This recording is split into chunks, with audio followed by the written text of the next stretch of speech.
Welcome back. Now, he's the presidential hopeful who wants Americans to boldly go where they've never gone before. Well, at least not for 40 years. Newt Gingrich says he will establish a permanent base on the moon if he's elected president.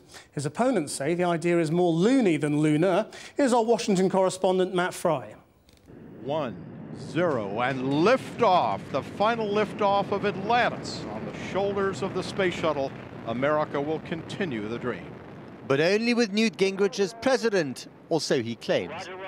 By the end of my second term, we will have the first permanent base on the moon, and it will be American. Newt loves rockets and stars. He would have wept at this sight, the last launch of the last shuttle last year. So the man whose own presidential campaign has been like a rocket, defying gravity only to be periodically brought back to Earth, came to Cape Canaveral to beg for votes and talk outer space.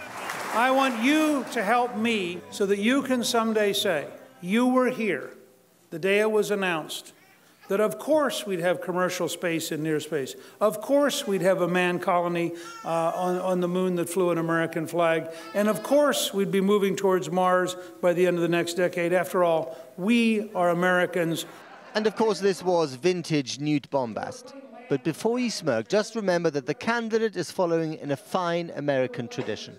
We choose to go to the moon in this decade and do the other things. Not because they are easy, but because they are hard. We are not entering outer space simply to indulge our national pride. We have a duty to discover all we can about why we are here. Today, I announce a new plan to explore space and extend a human presence across our solar system. And then there's him. Why spend all that money to go to the moon when there's so many folks in need right here on Earth? Obama earthbound, his opponents dreaming of the final frontier, or perhaps just of getting to 1600 Pennsylvania Avenue.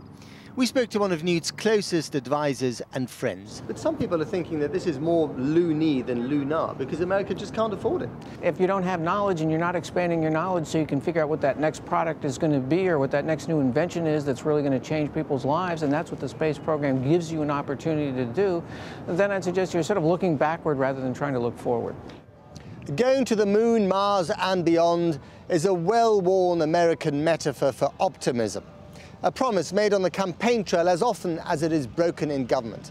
The difference is that Newt, a self-avowed space geek, really means it. Just remember what you were doing on the day that he told you so. Matt Frei, Channel 4 News, Washington, Planet Earth.